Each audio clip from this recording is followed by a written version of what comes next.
Halo, Assalamualaikum Mas Dimas. Halo, halo, waalaikumsalam.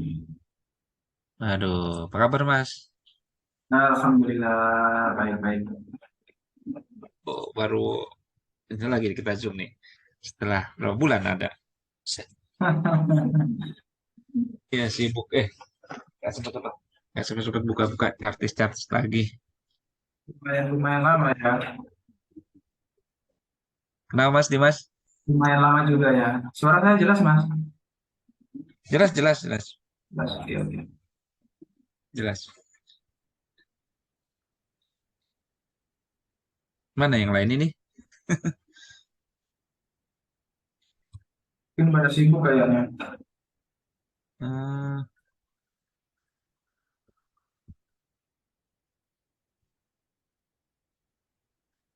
Karena tadi juga aplikasi Zoom saya nggak error.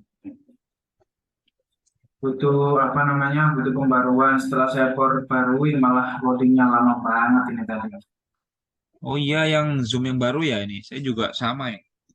Ya, Mm-mm.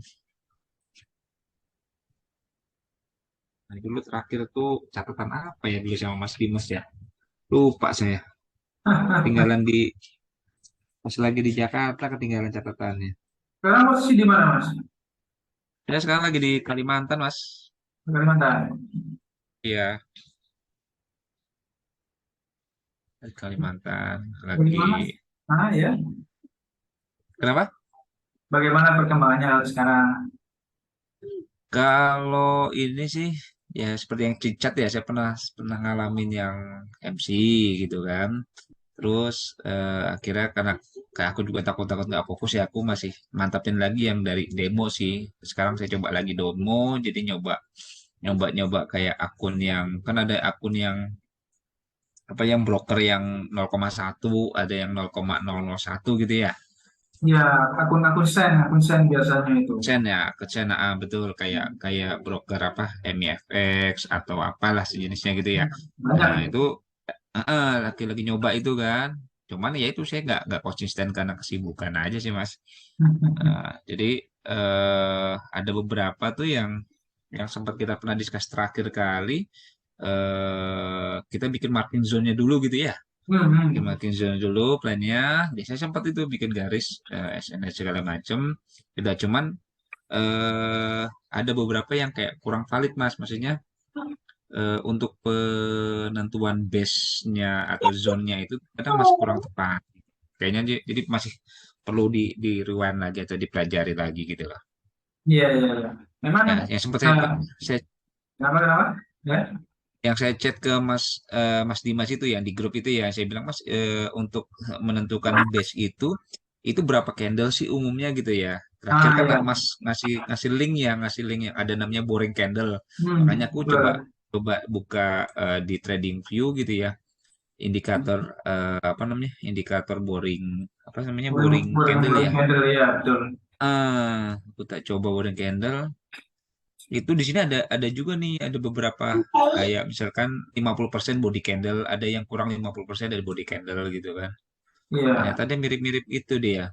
Banyak, memang banyak itu Mas. Banyak, banyak banget yang apa ya, yang hampir sama lah indikatornya. Cuma cara kerjanya sebenarnya sih sama gitu loh.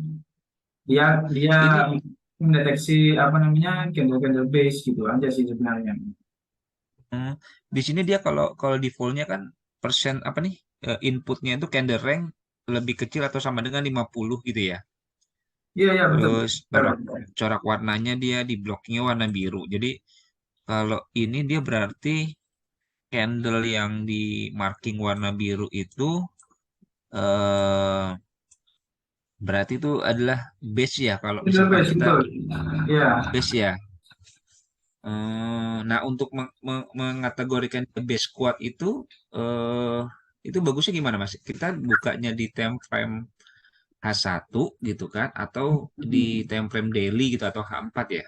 Sebelum kita konfirmasi entry-nya tuh di kan aku biasanya kayak H15 M15 tuh Mas. Iya, iya. Macam-macam kalau kalau kalau seperti itu sih macam-macam sih Mas. Kalau saya pribadi kan bingung lihat lihat satu time frame aja, time frame entry. Dan sekarang saya persisnya entry di time frame M15. Jadi saya fokus hanya di M15. Saya nggak lari kemanapun. Oh gitu. Nggak, Ya, maksud saya gini. eh Kan kalau lihat time frame yang besarnya, dia kan untuk melihat konfirmasi trennya gitu ya. ya betul. Konfirmasi trennya misalkan aku tak gabungin sama ini nih Mas, sama kayak EMA 200 nih. Jadi kayak contoh aku lagi buka GBP USD di Ya, ya. EMA apa namanya? EMA 200 di trennya itu dia masih kayak naik gitu ya. Trennya dia kayak naik. Cuman kalau dia dikonfirmasi ke mana ke time frame 15 dia kayak sideways malah kalau aku lihat. Jadi pasti nanti jadinya Mas Darudin bingung kalau seperti itu ya. Harus harus melihat yang mana. Ya kan? Mm-mm. Kalau saya pribadi sih kayak begini nih. Saya nggak ambil pusing, Mana? tidak ambil pusing. Jadi Boleh, boleh. dari pasangannya gini. Misal ya, Mas Darudin entry-nya di M15. Ya, jelas Mas suara saya? Dengar, dengar, dengar. Ini saya Ya, sambil ngundang iya. teman-teman yang lain yang mau ikut. Kalau misal Mas entry di M15 sama persis ini kayak saya. Nah, pasangannya ini kan dengan A4 ya. Jadi big, Iya. big trend-nya lihat di A4, cuma kita entry-nya di M15. Kalau saya begini, kita cari zone dulu. Kita cari zone dulu di M15. Ya kan? Misal kalau kita tidak menemukan sebuah zone di M15, baru kita validasi lagi ke A4. Di H4 ini dia posisinya di mana? Kalau kita dapat set sel misalkan, kita lihat big trend-nya dia sedang apa? Kalau dia Mm-mm. sedang Turun ya. ya sedang downtrend, berarti ya uh, gampangnya kita valid lah untuk apa ambil setup sel tersebut, ya kan? Jadi di M15 down, di H4 juga down, berarti kan sama. Kita kan satu arah, berarti kan probability of winning-nya lebih tinggi kalau seperti itu. Mm. Ya, semisal kalau di H4 ini sorry ya di H4 down dan di M15-nya ini saya biasanya akan lebih hati-hati. Saya akan memperhatikan area supply yang ada di H4. Misalnya sudah saya ambil, ini ada area supply di H4. Sudah saya kasih garis merah tebal ini. Oh, garis yang merah merah panjang itu ya. Iya, iya, Hmm. merah tebal itu. Mhm. Merah tebal ini adalah untuk garis batas apa namanya area supply di H4. Jadi misal kalau di M15 ada set apa, saya akan berhati-hati ketika Anda sudah menyentuh garis merah cepat saya ini. Hmm. Mas, sorry itu yang garis kayak segitiga hijau, merah, hijau itu apa Mas? Itu market apa struktur kah atau apa Mas? Atau tarik-tarik? Ah ya, ini market structure. Tapi Oh, Mas, struktur. ya saya pakai yang free mas ya. Saya share yang free aja. Ini namanya zigzag multiple time frame. Mhm. Settingannya seperti ini. Jadi kalau periodnya tetap pakai 9 aja. Nah, untuk yang zigzag resolusinya ini tergantung eh, entry-nya Mas Harudin. Misal kalau Mas Harudin entry-nya di M15, berarti nah market structure-nya pakai di time frame H1. Hmm. Kalau Mas Harudin entry-nya di H1, market structure-nya pakai time frame H4, pakai 4 jam. Jadi tergantung apa namanya tergantung time frame entry Mas, ya kan? Kalau misalnya ini coba saya ganti ke 4 jam, dia akan berubah garisnya. Bayangin, dia akan berubah. Sorry, sorry. Jadi gimana tadi? Kalau misalkan apa tadi? Sorry diulang. Aku Ya. ta- tadi diulang. Yang maksudnya kalau kita mau, Ya. aduh, kita tanya.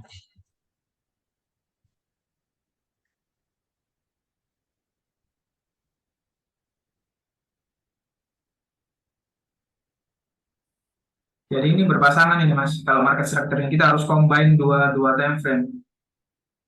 Gimana tuh? Nah, Combine combine dua. ya, kalau kita entry-nya di time frame M15, ya kan, hmm, kita ambil apa namanya market structure-nya di time frame H1. Market structure-nya atau ngelihat ngelihat strukturnya di H1 ya. Satu, ya betul. Oke. Kalau entry-nya di Kalau kalau entry di kalau entry di H1 kita pakai apa namanya market structure-nya di time frame H4. market structure-nya di H4 ya. Ya. Maksudnya dia ngelihat ngelihat trennya gitu ya. Ya, market structure kan juga salah satu filter tren kan Mas ya. Hmm. Jadi misal kalau nggak pakai EMA pun ini juga valid kalau cuma hanya pakai market structure.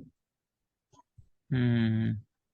Jadi sudah jelas kan, misal ini kan kombinasinya biasanya eh, kombinasi cuma tiga garis seperti ini biasanya. Sebentar, Mas.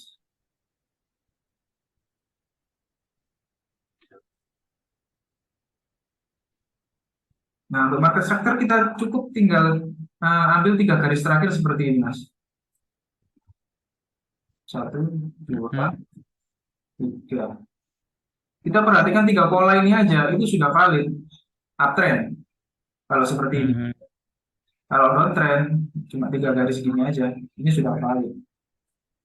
Itu dia ada ini nggak Mas? Ada semacam baku berapa sih dia ketinggian?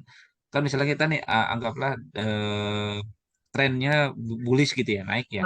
Berarti kan dia Hmm. dari lower ke high, terus ke Nah, high lower, terus terus ke yang high high high higher high gitu higher ya. high, Itu ada ya. berapa? Nah, itu berapa berapa persen ke body gitu kan?